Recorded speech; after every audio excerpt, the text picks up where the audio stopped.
ndaishanda nevanonzi mofu ndova ndaishanda navo. Handina kushanda navo for more than 2 weeks.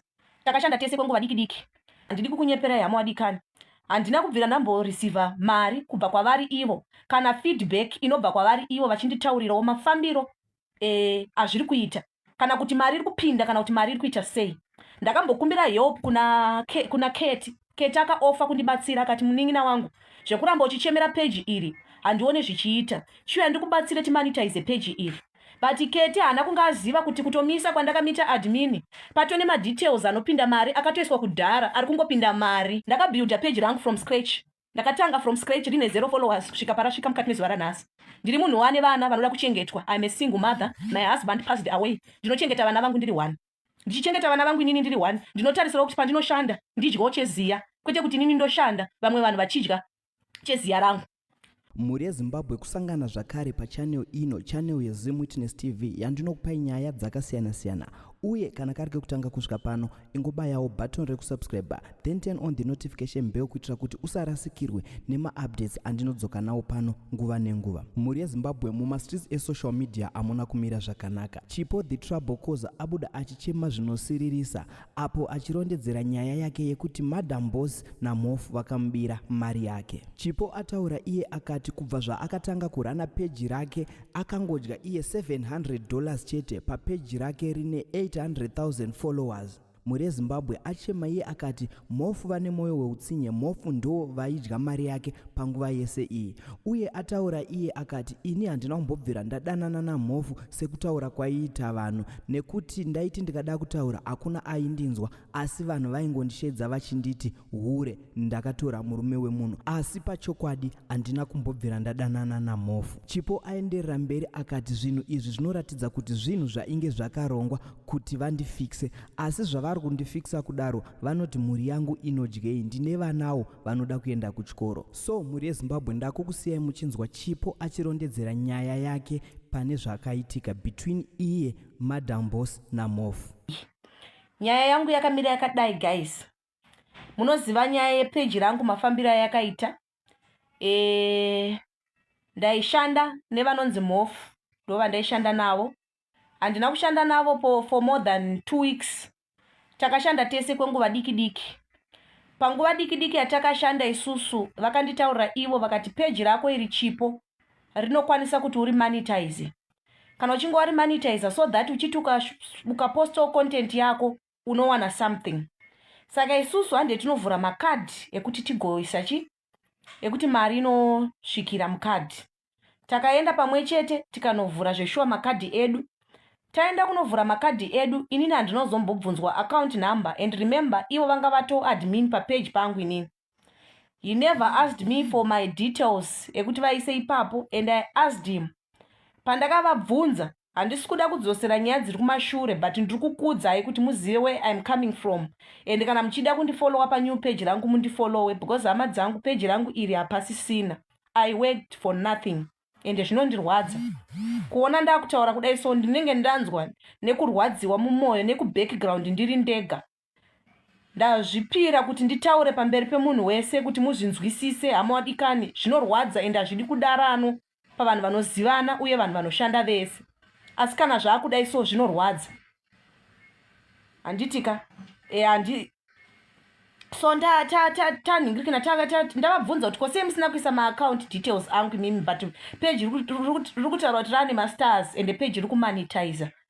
What is going on? Vakati aiwa Chipo munomu muZimbabwe amumonetizwe. Ndakaisa someone's details, but someone uyu ari kunze kwenyika, ari kuUK. Kana zvazo ndiye mari change chipindira kwaari iyi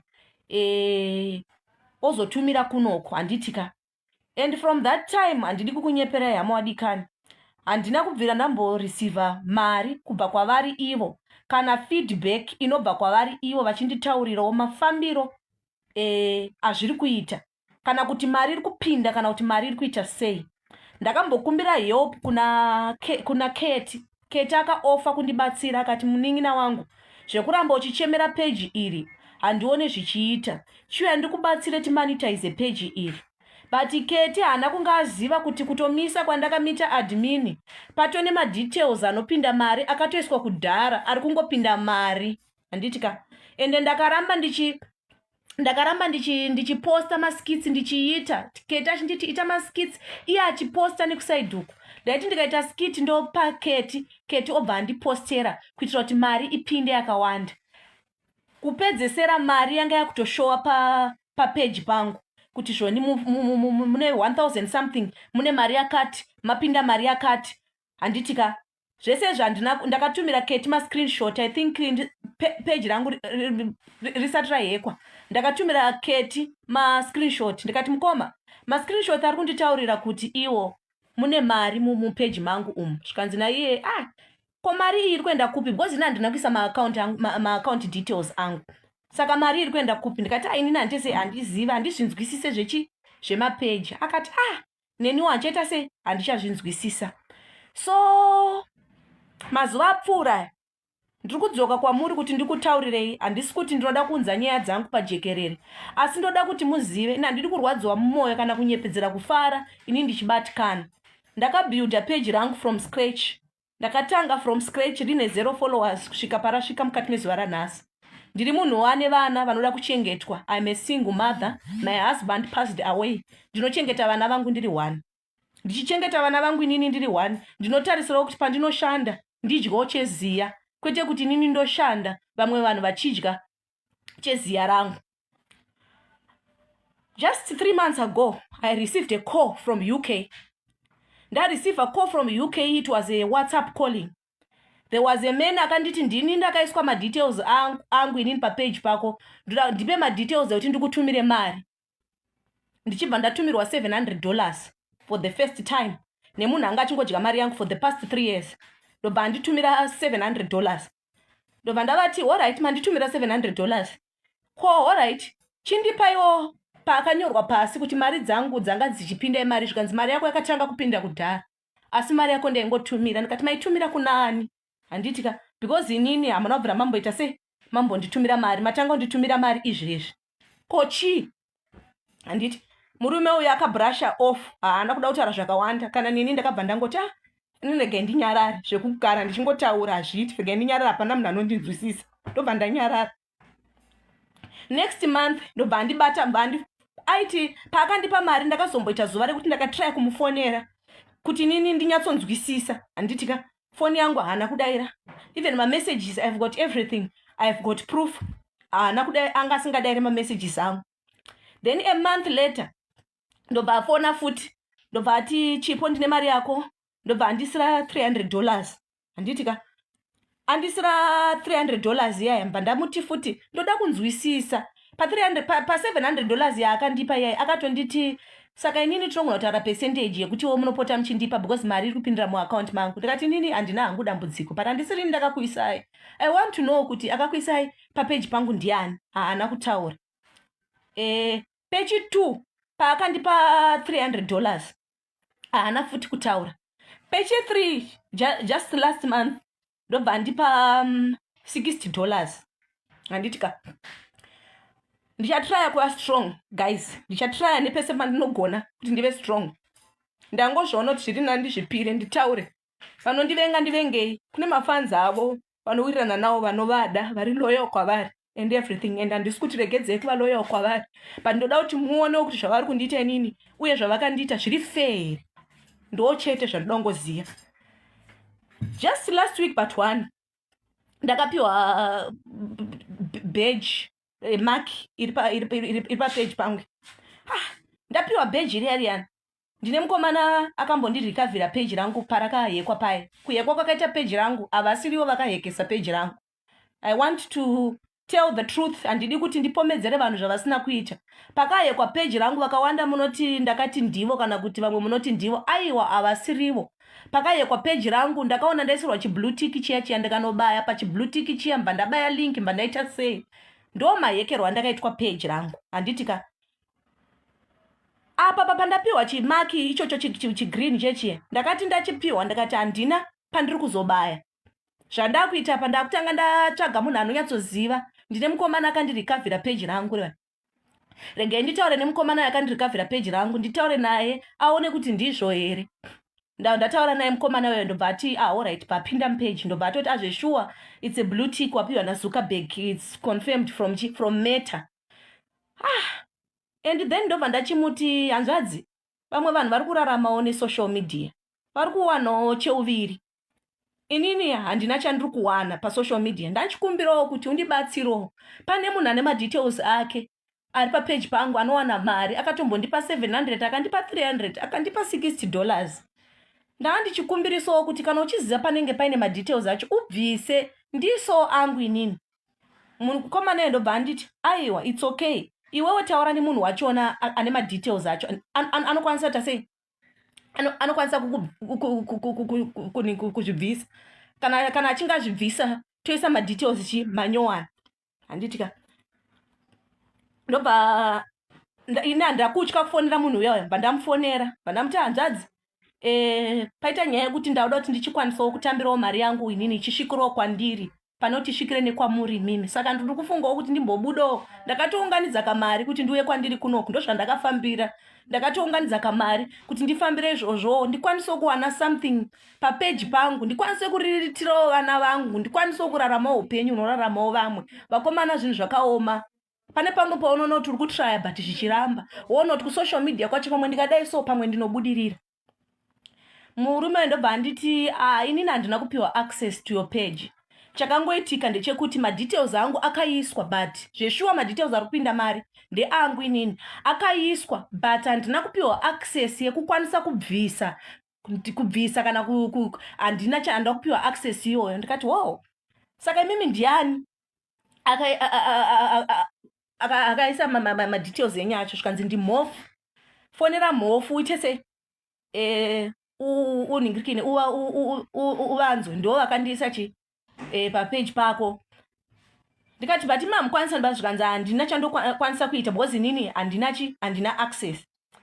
Zveshuwa ndakati ndichikata foni yemurume mba ndatoti ngendifonere ndakada kufonera mhofu, but nenyaya yekuti nyaya yangu pandakada kuti nditaure nezvayo hama wadikani paipai, pakabva patanga kubuda nyaya yekuti mhofu ndinodanana navo, ndaishanda namhofu mukadzi wavo asingazvizive.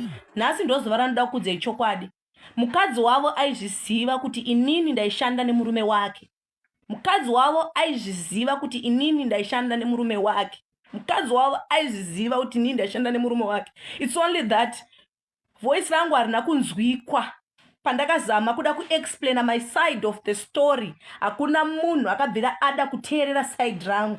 Ndakabva ndatongonzi inini ndiri pfambi, ndatora mhofu, ndadanana navo, ndadii, handina kukwanisa kutaura zvakawanda. Kubva ipopaye 3 years ago, murume wangu asati afa, kusvikira last week iyi yatazobvisa madetails iyi, page rangu ranga richipinza mari because maadmin ndaisa naKate aishanda. Maskits amaiona akapostwa apa aipostwa naKate, ndiye aindipostera maskit achinditi handina kana chandiri kuda kubva kwauri, ndoda kukubatsira kuti iwe uchengete vana. Saka ndakaona kuti ndikafonera mhofu nyaya idzi dzinozotaurwa nepasi ripo. Ndikati kwete, regai ndifonere mudzimai wavo.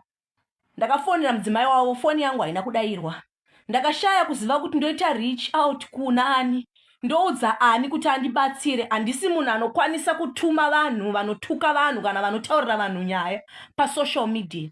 Ndanga ndichimbozama kuti alright it's okay, vakadya zvavo mari yacho, hazvina mhosva. Mwari hama wadikani, Mwari ndewe munhu wese. Mwari ndewe nherera, Mwari ndewe shirikadzi. Handitika ende Mwari havana favor, havasarudze, ende Mwari vanoziva ari right neari wrong. Ndakati regei zvinhu izvi ndizvinyarare, Mwari vachapindira Mwari vachapindira pazviri. Handiti ndakasumuka ndikaya kuno kuSouth Africa. Tarisiro yangu yandakabva nayo yanga iri tarisiro yekuti chero vakadya zvavo mari yavakadya, inini ndakunovhura akaunti yangu. Ndavhura akaunti yangu, ndoisirwa akaunti yangu, ndotanga kudya mari yangu. But page riyari yamanje rine handizive vadikani kana iriyo inonzi shaisano, iriko kana iriyo shaisano, kana paine chandakatadza, kana chandakavatadzira chihombe. Ende handidi kukunyeperai, ndiri kutaura zvichibva pasi pemoyo wangu. Moyo wangu uri kurwadza. Page rangu ndinorishandira hama wadikani. kungoti ndingoita give up. Ndinorangarira pane nguva yamakanditi Chipo, let go of this page, vhura rimwe page. Zvaindirwadza kuti ndingorisiya ndirite let go ndivhure rimwe ndotangidzisa. Ndinenge ndine mamemories onaro, ndakaristatawo ndichirida page rangu until ndaya kunoku ndakutarisirwa page riya yako manaka hapana kana chichabuda, asi kana ndakashandira mahara. Ivo ndo vakadya mari yangu inini ndichishanda. Handizive kuti moyo wavo haisi secret, handisi kuvareva. This is the only platform that I have yekuti ndiri kuzviziva kuti live iyi vachaiona. Handiziva hangu mhofu kuti pandakakukanganisira inde papi, kunyangwe dai kuri kunzi takazotadza kuwirirana. Tatoisana kare page mava admin wangu, takavimbisana, makandivimbisa makanditi munokwanisa kuwana mikana yemaadverts, ende chaiva chokwadi. Pasina kana mazuva makatowana endorsement yatakawana yekumabvukuku. Zuva iroro mukadzi wenyu akakufonerai achikubvunzai mimi kuti munokwanisa kunotora mwana kuchikoro here. Musoro wake akati musoro wangu uri kurwadza. Imimi mukati aiwa ndichina Chipo the trouble cause, tiri kutobva kumabvukuku. Handitika dai anga asingazvizive maizomudaira here muchimuti ndina Chipo the trouble cause. Hamuwadikani, ngatisadaro naye. Tinotarisana sei? Sei muchita moyo wakaomarara kudaro? Ende mufunge ipo paye pakaitika nyaya yangu yepeji, ndakadzokera kumashure zvakanyanyisa, zvekuti hakuna munhu akakwanisa kuteerera nyaya yangu. Vanhu vese vaingonditi ndiri pamba. Handingaite pambire kutora murume wemunhu wandinoziva inini. Handidaro, handingamboita moyo wakadaro. Hazviitike zvozvo. So for the past 3 years, last week apa ndo pandakwanisa kuningirikina kubvisa details achona anga achipinda mari. Handiti ndauya kunoku kuti ndichitsvagoka helpuka ndimonetize ndikanganwe zvakaitika kumashure. Zvinoitika, unogona kudya mari yemunhu, because kune vamwe vanhu vanodya zvevapfupi nekuti vanenge vakareba. Ndakarwadziwa but ndakangoti regai ndisiyane nazvo ndinyarare. Sisiketi ndakavafonera ndichivaudza this same thing, vakanditi rega ndivafonere. But nhasi ndaona kuti handina kwandinosvika ndine pain, ndikugara ndakarara ndichichema. Ndinotraya kana doda ndiite content yacho ndiringoita ndichirwadziwa kuti but at least ndikaonawo kana something vana vangu vanoraramawo upenyu hwakanaka. Vana vangu vanotodawo kuendawo zvikoro zvakanaka, vanodawo kuendawo kuchikoro chinoendwawo nevana vavo ivo, vanodawo kugara upenyu hwakanaka, kwete kuti vana vachiona mai vachishanda, vamwe vanhu vanoshanda navo vachirarama upenyu hwakanaka, inini ndichiita zvekubatanidzira. Dzimweni dzenguva vana vangu vachitotadza kuenda kuchikoro, vana vangu havanoenda kuchikoro inini wiki rekutanga ndanga ndisitorina mari yachona yekuti ndivabhadharire chikoro, but ndichishanda day and night, ndinotengawo dhata wani, ndinoita zvese. Ivo havanzwiwo tsitsi here vachidya mari yemumwe munhu. Saka handizive kuti ndinobatsirikana sei pasituation yakadai. Inini situation iyi iri kundirwadza, handidi kuti ndikunyeperei. Iri kundirwadza because nyaya iyi inyaya inoratidza kuti inyaya yakagarirwa pasi. Inyaya yakagarirwa pasi enda ndikunyeperei. Inyaya yekuti pavakagara pasi vakabudirira pazvinhu zvacho zvavakanga vakaronga. They succeeded in this. Because imagine izvezvi zvini ndiri kutambudzika. Page rangu ndakashandirawo. Handiti ndakashandirawo page rangu chitiwo ndidyowo ndiwanawo kurarama. Handisina vanotomboramba madhiri acho vanga vataure kuti tikaona maadverts acho tinongosheya mari. Ndava ndaziva kuti ivo vakaonawo mbijana, inini ndikaonawo mbijana. Foni yangu handichakwanisa kana kuibata, maoko angu ari kuderera.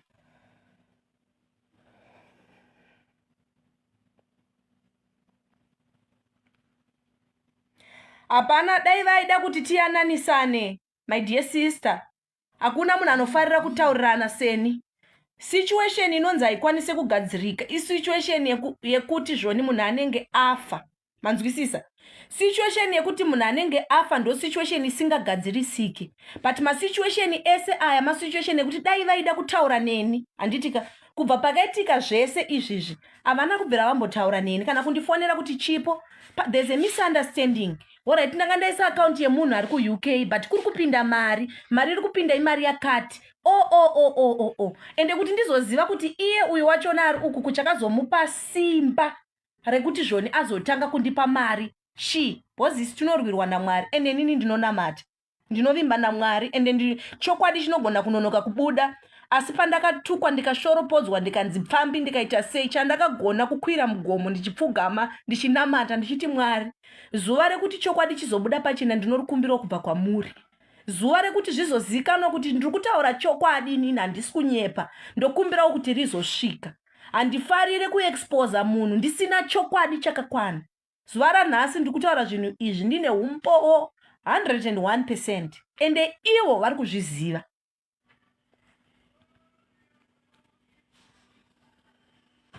Ivo vari kuzviziva kuti ndozvavakaita. So ndangoti ndikuziviseiwo mafans angu, handina zvakawanda zvandoda kutaura, handina simba rekutuka vanhu. Ndinovimba naMwari, ende Mwari ndo vangoita kuti chokwadi ichi ndichizive. Ndo vakangoitawo kuti iye murume uya akwanise kundikontakta, andibata andipe 700. Paakatondipa 700 iyoyo ndanga ndiri in need of money, and I appreciate that.